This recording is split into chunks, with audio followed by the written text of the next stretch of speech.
Hello friends, कैसे हो सब लोग। आई होप सब लोग अच्छे होंगे, बेहतर होंगे और स्वस्थ होंगे। स्वागत है आपका fairs cloud learn to lead में। Good morning to all the students. तो आज हम डिस्कस करेंगे 18 फरवरी 2022 के बहुत इंपॉर्टेंट करंट अफेयर, जिसमें से आप दो बेस्ट इमेजेस देख रहे हो, लेकिन बहुत ही इंपॉर्टेंट करंट अफेयर को डिस्कस करने वाले हैं। तो वीडियो को बिल्कुल लास्ट तक जरूर देखना है, ताकि हर न्यूज़ जो है वो आप तक सही तरह से पहुंच सके। लेकिन उससे पहले आप हमारी एप्लीकेशन को डाउनलोड कर लें, करियर्स क्लाउड को। उसका लिंक डिस्क्रिप्शन बॉक्स में दिया हुआ है। लॉगिन कर ले अपनी ईमेल आईडी के थ्रू और क्रैक करंट अफेयर्स के ऊपर क्लिक करके 1 साल या फिर 2 साल की सब्सक्रिप्शन आप बाय कर सकते हैं। दोनों का ही प्राइस बहुत कम है। लेकिन इसमें हम आपको क्या प्रोवाइड करेंगे, हम आपको डेली करंट अफेयर्स प्रोवाइड करेंगे। डेली में 3 सेक्शंस होंगे, detail, question and answer format और क्विज सेक्शन। लेकिन ये तीनों चीजें जो हैं वो आप हमारी एप्लीकेशन के ऊपर ही असेस कर सकते हो, और क्विज जो है वो डेली आप हमारी एप्लीकेशन के ऊपर अटेम्प्ट कर सकते हो।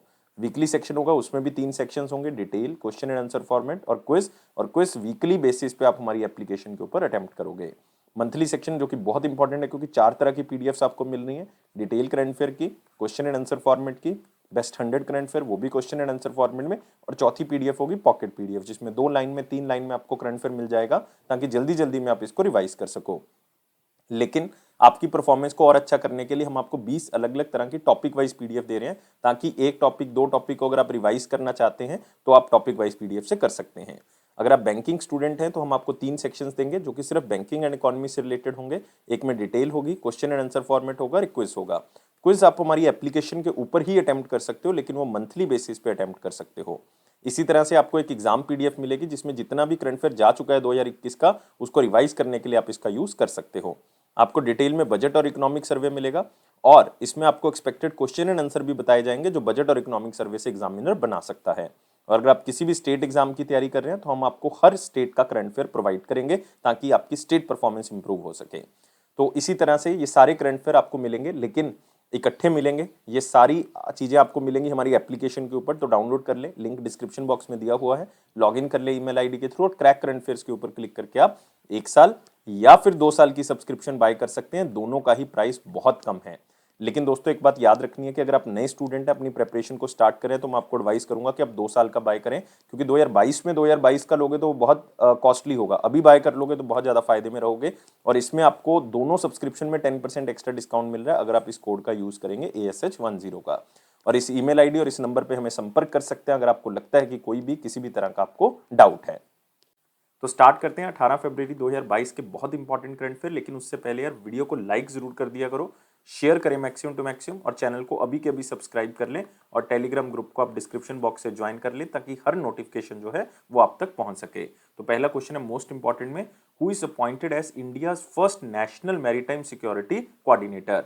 मतलब जो हमारा पानी के साथ एरिया टच हो रहा है, उसकी सिक्योरिटी को लेके हमने कोऑर्डिनेटर जो है वो अपॉइंट किया है। और ये ऐसा पहली बार हुआ है कि इंडिया का पहला नेशनल मैरीटाइम सिक्योरिटी कोऑर्डिनेटर जो है वो हमने अपॉइंट किया हो। और इनका नाम है जी अशोक कुमार, जो कि इससे पहले वाइस एडमिरल रह चुके हैं, मतलब रिटायर हो चुके हैं, लेकिन वाइस एडमिरल थे ये देश के। तो आंसर क्या होगा, डी होगा। तो आप देख सकते हो, retired vice admiral G Ashok Kumar ji India के पहले नेशनल मैरीटाइम सिक्योरिटी कोऑर्डिनेटर बनाए गए हैं। और ये 14 साल के बाद हुआ है, क्योंकि 26/11 के अटैक के बाद जो है वो मैरीटाइम सिक्योरिटी के ऊपर काफी खतरा था, क्योंकि जिस तरह से वो पानी के रास्ते जो है ताज होटल के ऊपर अटैक करते हैं, या और कई जगह पे अटैक करते हैं, तो उसके लिए सिक्योरिटी जो है वो चिंता का विषय था। तो इस कोऑर्डिनेटर को अपॉइंट करना बहुत जरूरी था। तो आप देख सकते हो, ये इंडिया के एक एफर्ट है ताकि मैरीटाइम सिक्योरिटी को बढ़ाया जा सके 26/11 मुंबई टेरर अटैक के बाद, जो कि 2018 में हुआ था। और ये नेशनल मैरीटाइम सिक्योरिटी कोऑर्डिनेटर जो है वो कोऑर्डिनेट करेगा इंडियन नेवी के साथ, कोस्ट गार्ड के साथ, या और भी सिक्योरिटी एजेंसीज जो कोस्टल सिक्योरिटी के लिए रखी गई हैं, मैरीटाइम सिक्योरिटी के लिए रखी गई हैं। और ये साथ ही साथ 13 कोस्टल स्टेट्स को प्रोटेक्ट करेगा, जिसमें यूनियन टेरिटरीज भी इंक्लूडेड है। क्योंकि आपको पता है कि इंडिया की जो साउथ एरिया है, जिसकी कोस्ट लाइन जो है वो 7516.6 किलोमीटर है, मतलब जो समुद्र के साथ टच होती है, जिसके अंदर आप देखोगे 9 अलग अलग स्टेट्स आती हैं, तो 2 यूनियन टेरिटरीज आती हैं, 2 जो है वो आइलैंड टेरिटरीज आती हैं, उसको भी आप यूनियन टेरिटरी के अंदर कंसीडर कर सकते हो। तो वाइस एडमिरल रिटायर्ड जी अशोक कुमार को पहला देश का नेशनल मैरीटाइम सिक्योरिटी कोऑर्डिनेटर जो है वो लगाया गया है। और ये जी अशोक कुमार जो है वो फ्लैग ऑफिसर जो है वो रह चुके हैं इंडियन नेवी के अंदर। 2021 में ये रिसेंटली रिटायर हुए हैं, और ये 35th देश के वाइस एडमिरल या वाइस चीफ रह चुके हैं नवल स्टाफ के 2019 से लेकर 2021 तक। तो ये सारी चीजें आप याद रख सकते हैं जी अशोक कुमार के बारे में। लेकिन साथ ही साथ बाकी ऑप्शंस जो है वो कुछ इंपॉर्टेंट है। आयशा मलिक का आप नाम देख रहे हो, बहुत ही इंपॉर्टेंट क्वेश्चन है। क्यों? क्योंकि ये फर्स्ट फीमेल जज हैं, याद रखना है फर्स्ट फीमेल जज हैं, लेकिन इंडिया में नहीं दोस्तों, पाकिस्तान की सुप्रीम कोर्ट के अंदर जो लगाई गई हैं। आर हरि कुमार, आप कह सकते हो कि vice admiral R Hari Kumar, जो कि अब नए चीफ बन गए हैं किसके? नवल स्टाफ के, तो इसका मतलब ये तो आपको पता होना चाहिए। मनोज कुमार मग्गू जी, जो कि लेफ्टिनेंट जनरल रह चुके हैं, मनोज कुमार मग्गू, ये कमांडेंट बनाए गए हैं नेशनल डिफेंस कॉलेज के, जो कि स्थित है न्यू दिल्ली के अंदर। तो बहुत ज्यादा इंपॉर्टेंट इसमें आयशा मलिक इंपॉर्टेंट है और जी अशोक कुमार की बहुत ज्यादा इंपॉर्टेंट है। इसी के साथ आते हैं अगले क्वेश्चन के ऊपर। कौन से बैंक को एक अवार्ड दिया गया है best technology bank of the year? देखो कितना इंपॉर्टेंट वर्ड है, best technology bank of the year, लेकिन वो स्मॉल बैंक की कैटेगरी में, क्योंकि इसमें अलग अलग कैटेगरीज है, लार्ज बैंक्स हैं, रूरल अर्बन बैंक्स हैं, और भी बहुत सी कैटेगरीज हैं। और ये अवार्ड दिया गया है इंडियन बैंकिंग एसोसिएशन की तरफ से 17th annual banking technology award 2021 के क्षेत्र में। और best technology bank of the year का अवार्ड मिला है साउथ इंडियन बैंक को। तो आंसर क्या होगा इसका? सी होगा। तो याद रखना है साउथ इंडियन बैंक, जिसका हेडक्वार्टर केरला के अंदर है, वो टोटल 6 अवार्ड जो है वो इसके अंदर जीत चुका है इस अवार्ड सेरेमनी के अंदर। लेकिन मोस्ट इंपॉर्टेंट है इसमें best technology bank of the year, लेकिन वो स्मॉल बैंक्स की कैटेगरी के अंदर। तो आप देख सकते हो best technology bank of the year recognize करता है कि साउथ इंडियन बैंक ने बहुत ही अच्छे डिजिटल और टेक्नोलॉजिकल बेसिस पे काम किए हैं, जो कि जो जनरेशन आजकल चल रही है या आने वाली जनरेशन है उनके लिए बहुत ही अच्छा रहेगा, क्योंकि मैक्सिमम चीजें डिजिटली या नई टेक्नोलॉजी के थ्रू प्रोवाइड की जा रही हैं।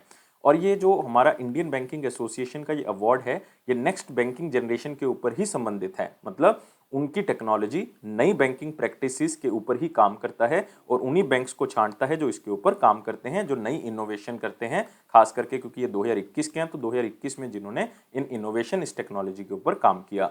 और साउथ इंडियन बैंक जो है उसने 6 अवार्ड जो है वो हासिल किए हैं अलग अलग कैटेगरी के अंदर। सारी कैटेगरीज याद करने की जरूरत नहीं, क्योंकि इसमें बहुत ज्यादा कैटेगरीज हैं। आप देख सकते हो इसमें एक है best technology bank of the year. अब इसमें कैटेगरीज हैं, लार्ज बैंक्स की कैटेगरी में बैंक ऑफ बड़ौदा जीता है इस अवार्ड को। स्मॉल बैंक्स में हम कर चुके हैं, साउथ इंडियन बैंक जीता है। फॉरेन बैंक्स में सिटी बैंक जीता है, लेकिन सिटी बैंक जो है वो इंडिया से अपना बिजनेस जो है वो खत्म कर चुका है, लेकिन अदरवाइज सिटी बैंक है। रीजनल रूरल बैंक्स में बड़ौदा राजस्थान क्षेत्रीय ग्रामीण बैंक है, और कॉपरेटिव्स में द सरस्वत कोऑपरेटिव बैंक है। तो best technology bank of the year जो है वो मोस्ट इंपॉर्टेंट कैटेगरी है जो आपने याद रखनी है। Best use of artificial intelligence या मशीन लर्निंग या डेटा एनालिटिक्स टेक्नोलॉजी के थ्रू, जो स्मॉल बैंक्स की कैटेगरी है इसमें वो साउथ इंडियन बैंक के साथ करूर वैसाया बैंक है, और लार्ज बैंक्स की कैटेगरी में आईसीआईसी है। और करूर वसाया बैंक जो है वो टोटल 3 अवार्ड जीत चुका है इसके अंदर, ये भी आप थोड़ा सा देख सकते हैं। और रीजनल रूरल में तेलंगाना ग्रामीण बैंक जो है वो इसको जीत चुका है। लेकिन दोस्तों जो बाकी आप यहाँ पे देख रहे हो, लाइक इसमें मोस्ट पेमेंट्स इनिशिएटिव, ये भी बहुत इंपॉर्टेंट कैटेगरी है, याद रखियो, क्योंकि इस कैटेगरी के अंदर सिर्फ 2 ही कैटेगरीज हैं, पब्लिक बैंक कैटेगरी और प्राइवेट। पब्लिक में स्टेट बैंक ऑफ इंडिया और प्राइवेट में आईसीआईसी बैंक इसको जीत चुका है, ये आपको क्वेश्चन आ सकता है।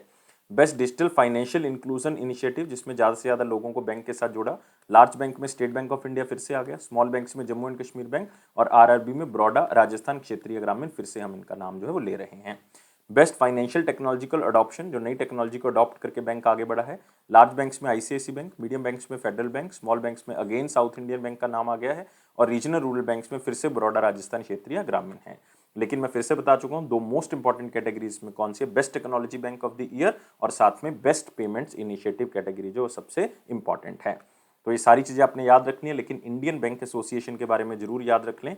इंडियन बैंक एसोसिएशन की शुरुआत जो है वो 1946 में की गई थी। इसका हेडक्वार्टर जो है वो मुंबई में है, और करंटली इसके चीफ एग्जीक्यूटिव कौन है? सुनील मेहता, सुनील मेहता।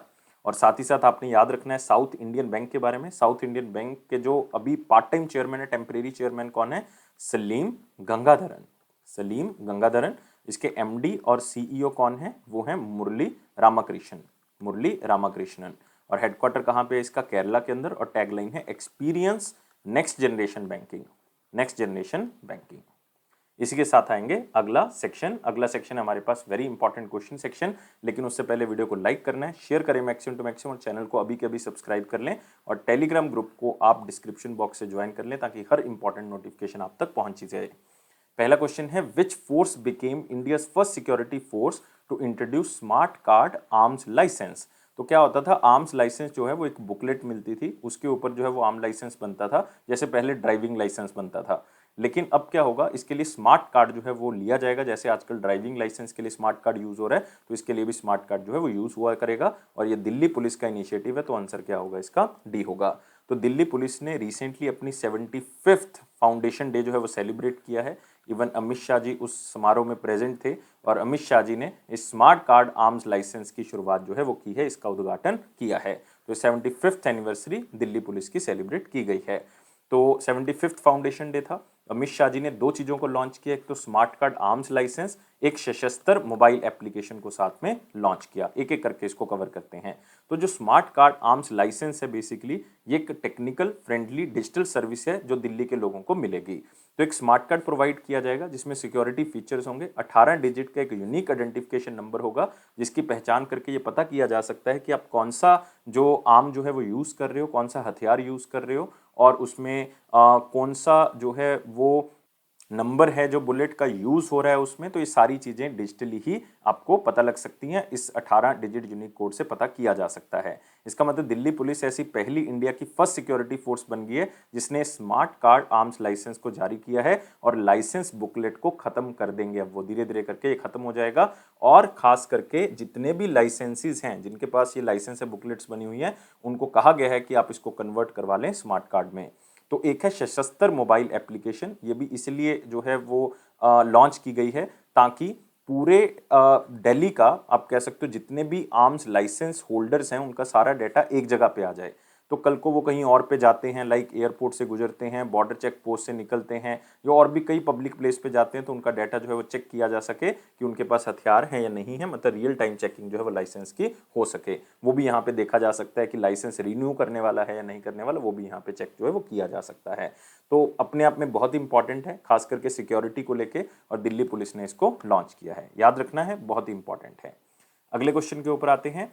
आरबीआई जो है वो लार्जेस्ट बायर बन गया है गोल्ड का पूरे वर्ल्ड में, कौन से नंबर का? और ये डाटा दिया गया है वर्ल्ड सेंट्रल बैंक्स की एक ऑर्गेनाइजेशन है, उनकी एक वेबसाइट है जिसको कहते हैं वर्ल्ड गोल्ड काउंसिल।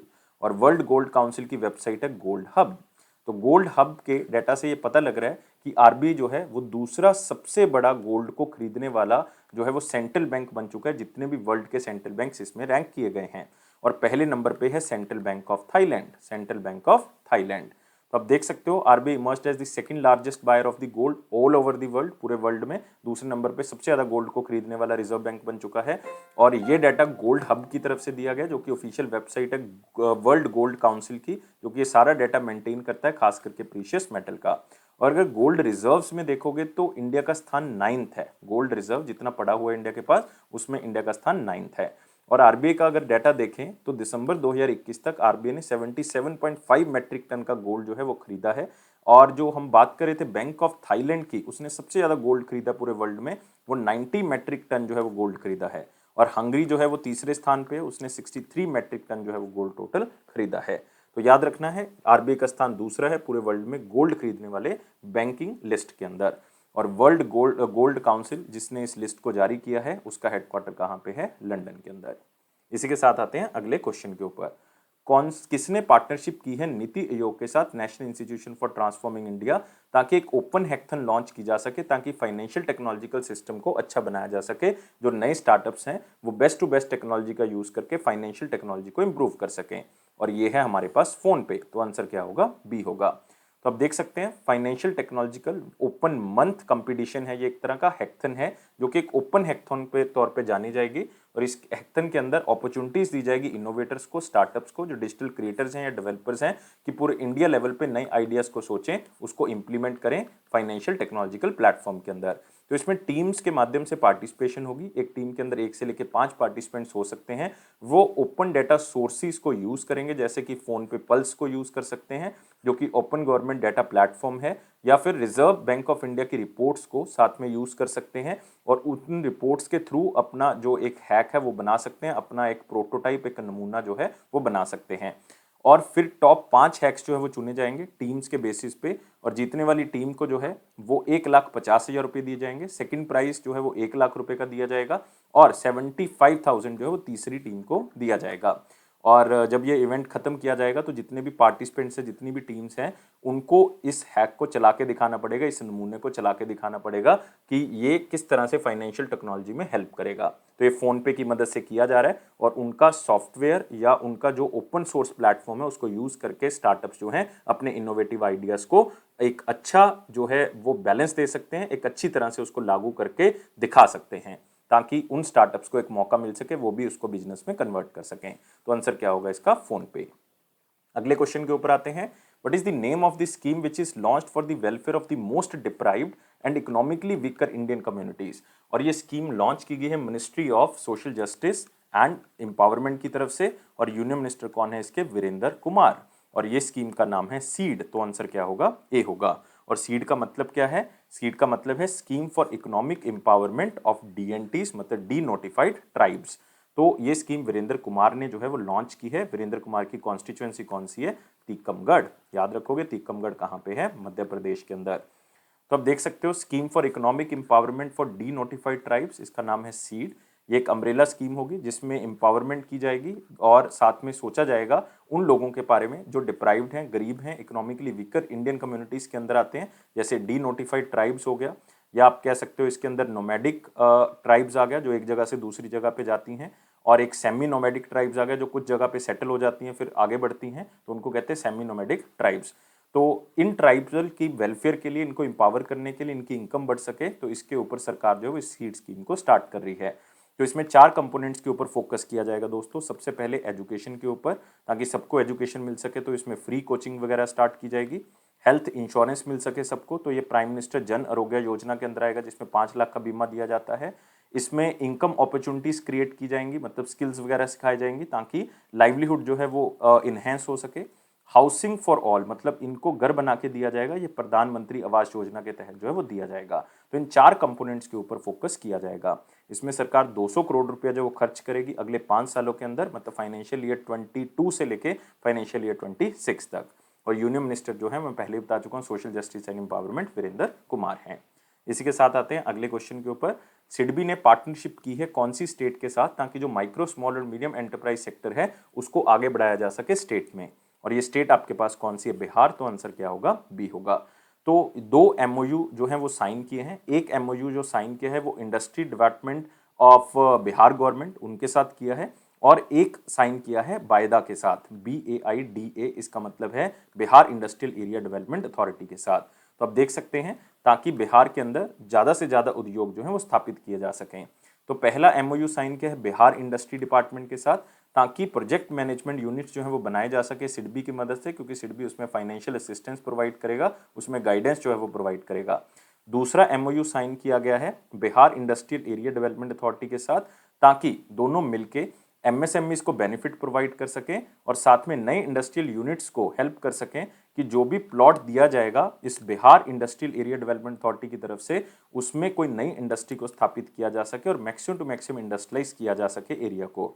और सिडबी जो है वो एक तरह से एक्सपर्ट एजेंसी की तरह काम करेगा ताकि स्टेट में इंडस्ट्रीज का लेवल जो है वो बढ़ाया जा सके।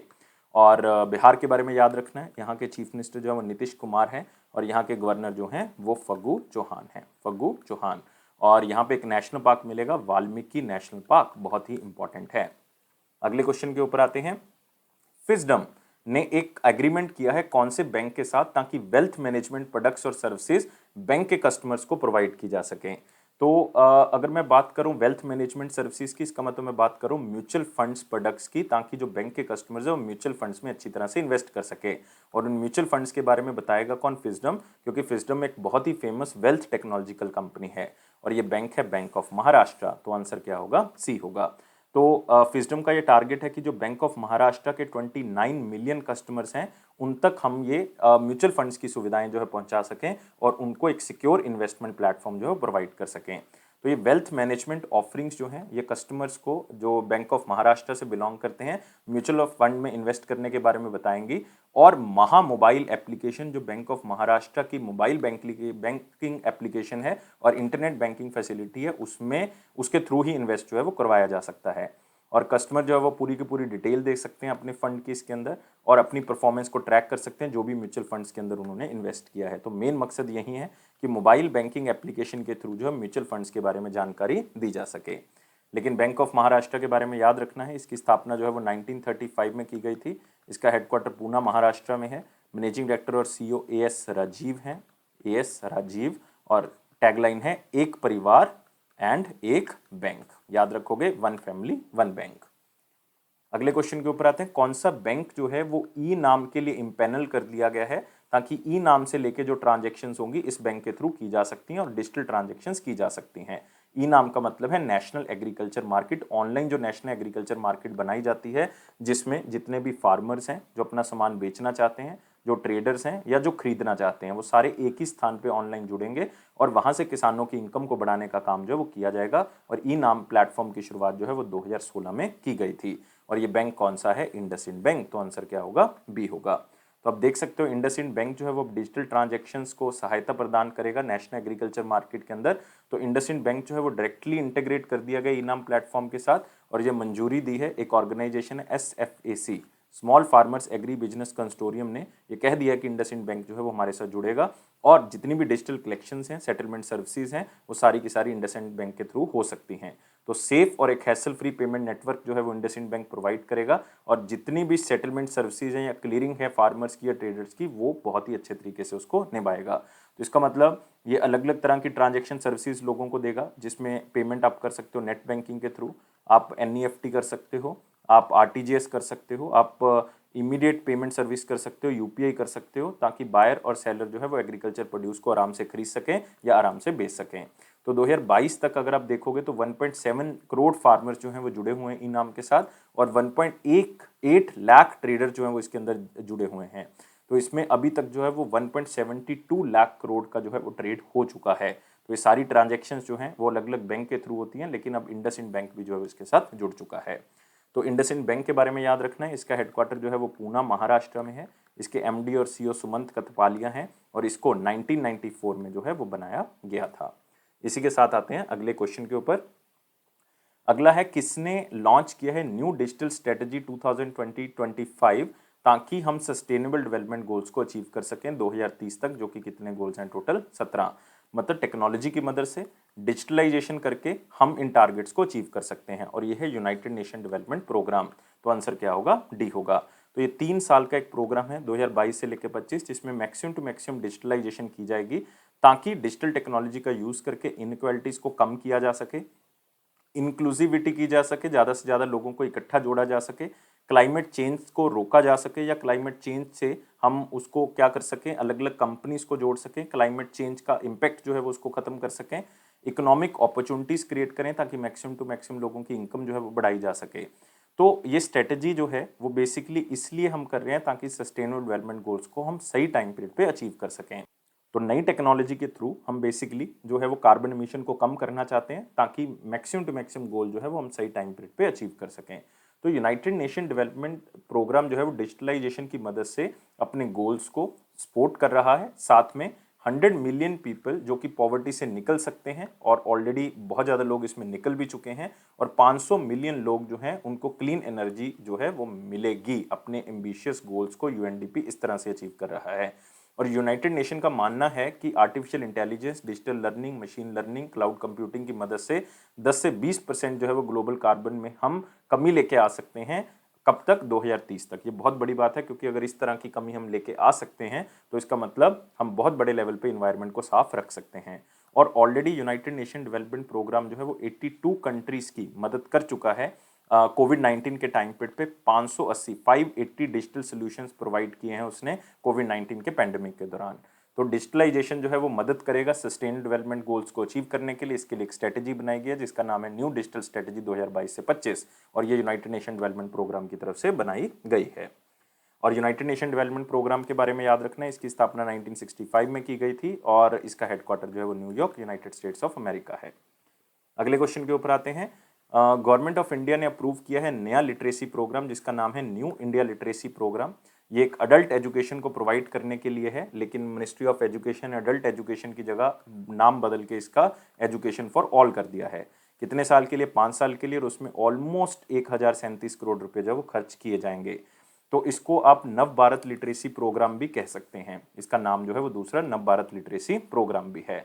और ये अगले 5 साल के अंदर चलाया जाएगा, 2022 से लेकर 27 तक। इसमें अडल्ट एजुकेशन या एजुकेशन फॉर ऑल जो है वो दी जाएगी, ताकि नेशनल एजुकेशन पॉलिसी 2020 का जो टारगेट्स हैं वो भी साथ में हम पूरे कर सकें।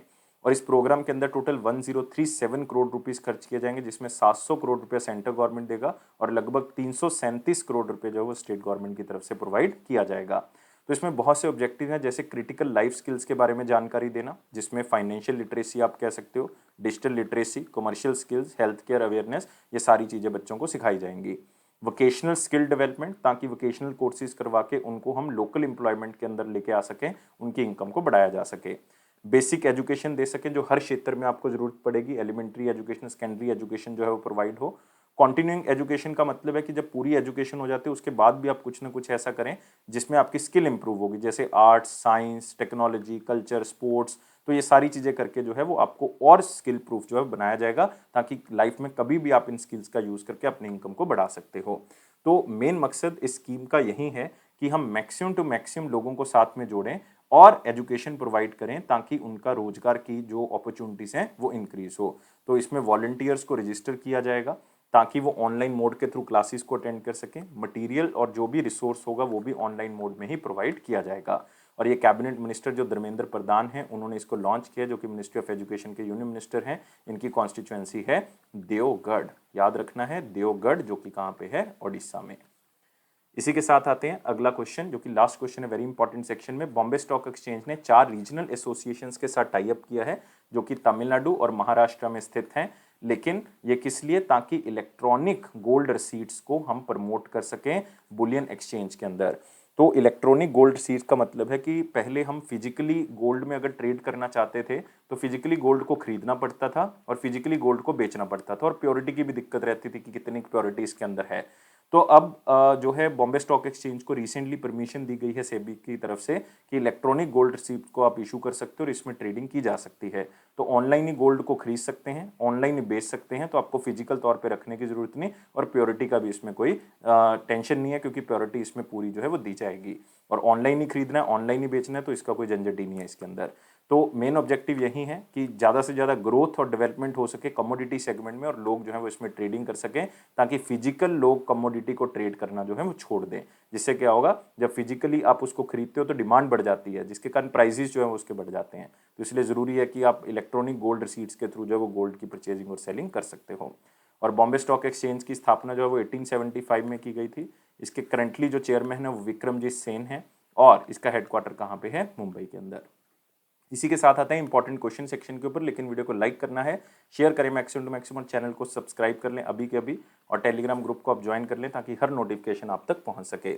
और क्वेश्चन है, इंडिया और कौन सी कंट्री ने एक एग्रीमेंट साइन किया है जिसका नाम है वर्क प्लान 2022, ताकि क्वालिटी इंफ्रास्ट्रक्चर जो है वो बनाया जा सके और उसको और मजबूत किया जा सके। तो रिसेंटली 8th एनुअल मीटिंग हुई है इंडिया और जर्मनी की क्वालिटी इंफ्रास्ट्रक्चर को लेके, और इसका मतलब आंसर क्या होगा? इसका बी होगा।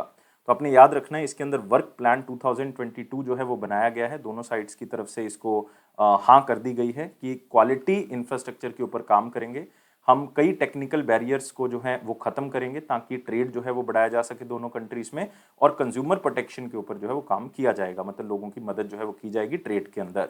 और खास करके दोनों कंट्रीज आपस में इंफॉर्मेशन को शेयर करेंगे, और जो भी कंट्रीज की अपनी अपनी एक्सपर्टीज है वो दोनों कंट्रीज एक दूसरे को बताएंगी, ताकि बाइलेटरल ट्रेड जो है वो बढ़ सके। तो अब देख सकते हो कोलैबोरेशन की जाएगी व्हीकल्स के अंदर, लाइक मोबिलिटी के अंदर, एनर्जी के अंदर, सर्कुलर इकोनॉमी, ताकि ज़्यादा से ज़्यादा लोग एक सर्कल के अंदर अगर अटैच होंगे तो बहुत से लोगों को रोजगार मिलेगा। स्मार्ट फार्मिंग या एग्रीकल्चर के अंदर, मेडिकल डिवाइस बनाने में, डिजिटलाइजेशन में, और काफ़ी चीज़ों में इन्होंने टाई अप किया है। और साथ ही साथ जर्मन साइड से एक रैंक रिलीज किया गया है, ग्लोबल क्वालिटी इंफ्रास्ट्रक्चर इंडेक्स, जिसमें इन्वायरमेंट को लेके कितना कि इंफ्रास्ट्रक्चर जो है वो कोई कंट्री अच्छा तैयार कर रही है, उसमें इंडिया का रैंक 10th है। और ये जर्मन साइड की तरफ से तैयार किया गया है, और इंडिया के जो स्कोर हैं वो 95.6 है 100 में से, और इंडिया का रैंक 10th है क्वालिटी इंफ्रास्ट्रक्चर इन्वायरमेंट के अंदर। तो बहुत ही अच्छा रैंक है इंडिया का, जिसमें हम इंफ्रास्ट्रक्चर के ऊपर फोकस कर रहे हैं। और जर्मनी की कैपिटल याद रखेंगे बर्लिन है, करेंसी यूरो है, और रिसेंटली फ्रैंक वॉल्टर जो हैं वो दोबारा से आप कह सकते हो कि प्रेसिडेंट बने हैं जर्मनी के, दूसरी बार इनको चुना गया है। अगला आते हैं दोस्तों क्वेश्चन, लास्ट क्वेश्चन है और ये है Kannada literature doctor Chennaveera Kanavi passed away, उनका देहांत हो गया है, आपने याद रखना है चेन्नवीरा कनवी, और ये 93 ईयर्स ओल्ड थे। इनका कर्नाटका में देहांत हो गया, कर्नाटका की लैंग्वेज कन्नड़ है तो इसलिए आप यहाँ से याद रख सकते हो। और 15 से ज़्यादा बुक्स जो हैं वो ये लिख चुके हैं, और कंपाइलेशन है उसमें पोइम्स की, उसमें एसेस लिखे हुए हैं या और कई नॉवेल्स की तरह से बुक्स जो हैं वो लिखी हुई हैं। तो अपने नाम याद रखना है, आपने याद रखना है कौन सी स्टेट से बिलोंग करते हैं या कौन से कवि हैं, कन्नड़ कवि हैं। अगला आते हैं वन लाइनर इंपॉर्टेंट पॉइंट में, जिसमें पहला पॉइंट आप देख रहे हो, इंडियन कंपोजर और बहुत ही फेमस सिंगर, और इनका नाम है बप्पी दा या बप्पी लहरी आप कह सकते हो। इनका देहांत हो गया है, इनको डिस्को किंग ऑफ इंडिया जो है वो कहा जाता है। लेकिन इसमें सबसे इंपॉर्टेंट है कि इनका जब जन्म हुआ था तो इनका नाम क्या था, क्योंकि बप्पी लहरी जो है बाद में रखा गया, अदरवाइज इनका नाम था अलोकेश लहरी, याद रखना है अलोकेश लहरी। इनका जन्म जो है वो 1952 में हुआ था, लेकिन वेस्ट बंगाल में हुआ था, बाद में शिफ्ट करके कहाँ पे, महाराष्ट्र में। और इन्होंने डिस्को म्यूजिक को इंडियन सिनेमा के अंदर जो है वो आगे बढ़ाया, और बहुत से म्यूजिक के अंदर जो है वो इन्होंने अपना अपना जो है वो योगदान दिया, जैसे डिस्को डांसर गाना आया, आपकी खातिर आया, शराबी आया, और भी बहुत सी मूवीज़ के अंदर इन्होंने सॉन्ग जो है वो गाए हैं। और इन्होंने कई मूवीज़ के अंदर लाइक हिंदी जगत के अंदर बंगाली, तमिल, कन्नड़, तेलुगु, गुजराती लैंग्वेजेस में अलग अलग तरह से काम जो है वो किया है। नेक्स्ट, कैनरा, एचएसबीसी और ओबीसी लाइफ इंश्योरेंस ने एक फ्लेक्सी एज जो है वो इंश्योरेंस प्लान स्टार्ट किया है, जिसमें आप इंश्योरेंस के साथ साथ अपने सेविंग प्लान को भी जो है वो साथ में लेके चल सकते हो, और इवन लॉन्ग टर्म सेविंग के बारे में भी सोच सकते हो। तो फ्लेक्सी एज वर्ड जो है वो इसमें याद रखना है। और कैनरा, एचएसबीसी, ओबीसी जो है वो एक ज्वाइंट वेंचर है बहुत से बैंक्स का, जिसमें कैनरा बैंक का सबसे बड़ा शेयर है, 51% शेयर जो है वो कैनरा बैंक का है। Next, RBI emerges second largest buyer gold 2021 का हम ऑलरेडी कर चुके हैं। Ministry of agriculture and farmers welfare ने ये एस्टिमेट लगाया गया कि फूड ग्रेन्स की प्रोडक्शन जो है वो 2021-22 में 2316 मिलियन टन होगी, जो कि अगर आप पिछले साल की तुलना में देखोगे तो 5.32 मिलियन टन जो है वो ज़्यादा है। बहुत ही अच्छी खबर है, और खास करके एग्रीकल्चर और फार्मर्स कम्युनिटी के लिए। और यूनियन मिनिस्टर कौन है, नरेंद्र सिंह तोमर जी, जिनकी कॉन्स्टिट्यूएंसी कौन सी है, मोरिना। दिल्ली पुलिस ऐसी पहली सिक्योरिटी फोर्स बन गई जिसने स्मार्ट कार्ड आर्म्स लाइसेंस बनाएंगी, मतलब बुकलेट में नहीं बनेगा, कार्ड बना करेगा आर्म्स लाइसेंस का। जी अशोक कुमार जो पहले इंडिया के नेशनल मैरीटाइम सिक्योरिटी कोऑर्डिनेटर बन गए, ये याद रखना है, ये क्वेश्चन आपको मिलेगा। और बात है क्वेश्चन ऑफ द डे, 17 फरवरी 2022 का क्वेश्चन क्या था कि कौन सी कमेटी थी जिसने नई स्टॉक एक्सचेंज को इस्टेब्लिश करने के बारे में जानकारी दी, और ये कमेटी 1991 में बनाई गई थी दोस्तों।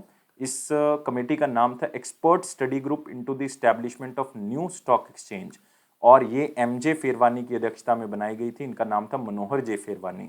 तो स्टॉक एक्सचेंज रिफॉर्म्स के बारे में इन्होंने इंफॉर्मेशन देनी थी, और इन्हीं के कहने पे, इन्हीं की एडवाइस से एक नई स्टॉक एक्सचेंज बनाई गई, नेशनल स्टॉक एक्सचेंज।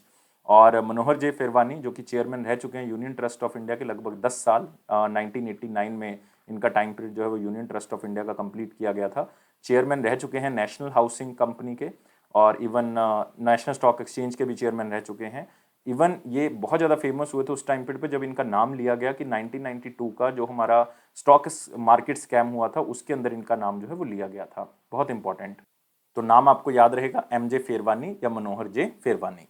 अब आते हैं question of the day. Question of the day क्या है, एम चिदम्बरम चेतियार ने कौन से बैंक को जो है वो बनाया है। आप इसका आंसर मुझे कमेंट बॉक्स में देंगे, मैं आपके आंसर का वेट करूंगा। लेकिन यार वीडियो को लाइक जरूर कर दिया करो, शेयर करें मैक्सिमम टू मैक्सिमम, और चैनल को अभी के अभी सब्सक्राइब कर लें, और टेलीग्राम ग्रुप को आप डिस्क्रिप्शन बॉक्स से ज्वाइन कर सकते हैं, और इस बेल बटन को प्रेस कर दें ताकि हर तरह की नोटिफिकेशन आपको मिल सके। पर ये अफेयर्स क्लाउड का प्रॉमिस है कि आपके कॉन्फिडेंस को जरूर बूस्ट करेगा, इसी तरह से हमें सपोर्ट करते रहें, और साथ ही साथ लाइफ को बहुत ज़्यादा सीरियस नहीं लोगे, हमेशा खुश रहोगे स्माइली की तरह। Thank you guys, take care and bye.